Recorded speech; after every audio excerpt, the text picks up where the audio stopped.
జై శ్రీరామ్ అందరికీ నమస్కారం వెల్కమ్ టు న్యూస్ అఖండా నేను మీ కస్తూరి శ్రీధర్ మిత్రులారా మీకు అందరికీ అర్థం అవుతుందో లేదో నాకు తెలియడం లేగానే మన మోడీ ప్రభుత్వం మాత్రం ఒక అద్భుతమైన ఆట అయితే ఆడుతుంది ఒకవైపున పాకిస్తాను తన మతాన్ని ఉపయోగించుకొని భారత్ను దోషిగా చూపించాలని చెప్పేసి ప్రయత్నం చేస్తా ఉంటే మన భారత ప్రభుత్వం మాత్రం చాలా క్లాస్ గా మానవత్వానికి తీవ్రవాదానికి మధ్యన ఉన్నటువంటి తేడాను ప్రపంచ దేశాలకు వివరిస్తూ ఈ తీవ్రవాదం మూలంగా ప్రపంచం ఎటువంటి పరిస్థితులను ఎదుర్కొంటుందో తెలియజేస్తూ తీవ్రవాదం మూలంగా భవిష్యత్తులో ఎలాంటి పరిణామాలు దాపురిస్తాయో అర్థమయ్యేలా అందరికీ వివరిస్తా మన భారత ప్రభుత్వం అయితే దూసుకుపోతుంది. దీంతో చచ్చినట్టు తప్పనిసరి పరిస్థితుల్లో అన్ని ముస్లిం దేశాలు కూడా మన భారతదేశానికి మద్దతును ప్రకటించక తప్పని పరిస్థితులు అయితే ఎదుర్కొంటున్నాయి. సరే, ఇక విషయానికి వస్తే ఎలాంటి పరిస్థితుల్లోనైనా కూడా పాకిస్తాన్కు మద్దతునిచ్చే దేశాలు మూడు. అవి ఒకటి వచ్చేసి మలేషియా, టర్కీ, చైనా దేశాలు అన్నమాట. అయితే ఈ మూడు దేశాలలో ఇప్పుడు ఒక దేశం మన వైపుకు తిరిగింది. చెప్పినా కదా, తప్పనిసరి పరిస్థితుల్లో పాకిస్తాన్ కాదని ఈ దేశం మన భారతదేశానికే మద్దతునిచ్చింది. ఆ దేశం పేరే మలేషియా.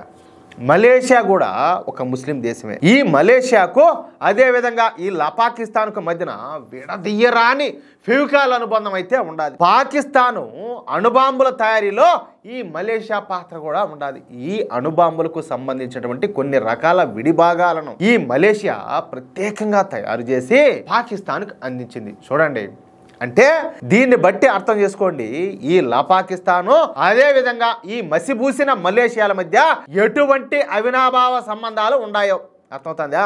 సరే, ఇక ఈ పెహల్గామ్ లో జరిగినటువంటి ఉగ్రవాద దాడి తర్వాత మనం ఆపరేషన్ సింధూర్ను నిర్వహించిన సంగతి మీకు అందరికి కూడా తెలిసిందే. అయితే అంతటితో ఊరుకోనటువంటి మన మోడీ ప్రభుత్వం పాకిస్తాన్ ను ప్రపంచంలో ఏ కాకిని చేసి పారదొబ్బాలని చెప్పేసి పాకిస్తాన్ తో స్నేహం చేయాలంటే అవమానపడే స్థితికి ప్రపంచ దేశాలను తీసుకురావాలని చెప్పేసి విశ్వ ప్రయత్నాలన్నీ కూడా చేస్తుంది. ఈ క్రమంలోనే మన మోడీ ప్రభుత్వం 7 బృందాలను 33 దేశాలకు పంపించిన సంగతి మీకు అందరికి కూడా తెలిసిందే. ఇందులో భాగంగానే ఎంపీ సంజయ్ కుమార్ జూ ఆయన నేతృత్వంలోని అఖిలపక్ష పార్లమెంటరీ ప్రతినిధి బృందం సోమవారం మలేషియా ప్రతినిధులతో చర్చలు జరిపినారు.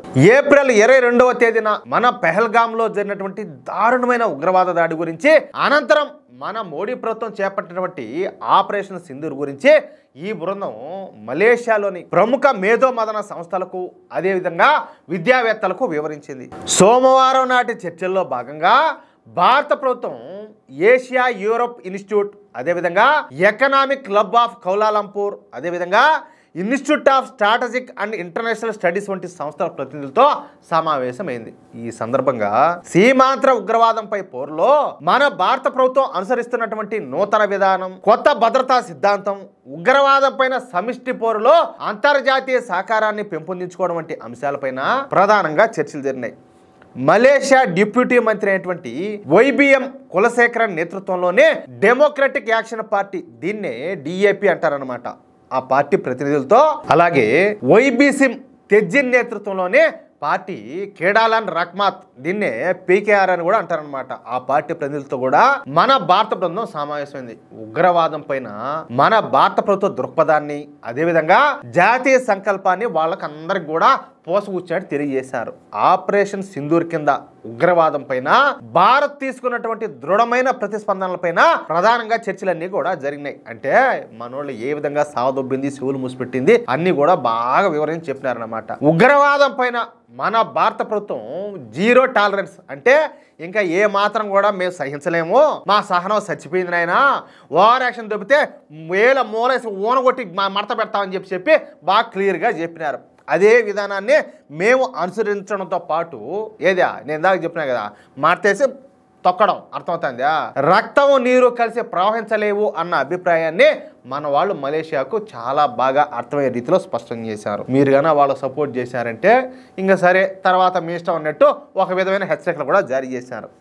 ఇక ఈ చర్చల తర్వాత ఈ మలేషియా ప్రతినిధులు మాట్లాడుతా ఉగ్రవాదం ఏ రూపంలో ఉన్నా అది ఆమోదయోగ్యం కాదని, సీమాంధ్ర ఉగ్రవాదం పైన భారత ప్రభుత్వం సూత్రప్రాయ వైఖరికి మలేషియా మద్దతు ఉంటుందని చెప్పేసి వాళ్ళంతా కూడా తప్పనిసరి పరిస్థితుల్లో స్పష్టం చేయడం ఇక్కడ విశేషం అనమాట. ఏంటి తప్పనిసరి పరిస్థితుల్లో అంటే ఒక పక్కనేమో లోపల పాకిస్తాన్ మీద ప్రేమ ఉంటుంది, కానీ ఏమి చేయలేరు. సపోర్ట్ చేశారా, ఉగ్రవాద దేశానికి సపోర్ట్ చేసే వాళ్ళు అవుతారు. కాబట్టి పాకిస్తాన్ ఏకాకం చేయాలని చెప్పేసి మోడీ ప్రభుత్వం ఈ ఆట అయితే ఆడుతుంది. అంటే మలేషియా తీవ్రవాద దేశమైనటువంటి పాకిస్తాన్ కు సపోర్ట్ చేయడానికి సిగ్గుపడుతుంది అన్నమాట. అంటే పాకిస్తాన్ కు సపోర్ట్ చేస్తున్న 3 దేశాలలో ఒక దేశం బయటకైతే వచ్చేసింది, అది కూడా తప్పనిసరి పరిస్థితుల్లో. అది విషయం. మిత్రులారా, ఈ న్యూస్ కనుక మీకు నచ్చినట్లయితే ఖచ్చితంగా ఈ న్యూస్ నలుగురికి షేర్ చేయండి. అదేవిధంగా ప్రతి ఒక్కరు కూడా మీ యొక్క అమూల్యమైన అభిప్రాయాలను ఖచ్చితంగా స్పష్టంగా కామెంట్ రూపంలో తెలియజేయండి. అలాగే ఇంతవరకు మీరు గనక మన ఛానల్ను సబ్స్క్రైబ్ చేసుకున్నట్లయితే ప్రతి ఒక్కరు కూడా మన ఛానల్ సబ్స్క్రైబ్ చేసుకోండి, సపోర్ట్ చేయండి ప్లీజ్. జై శ్రీరామ్, జై హింద్.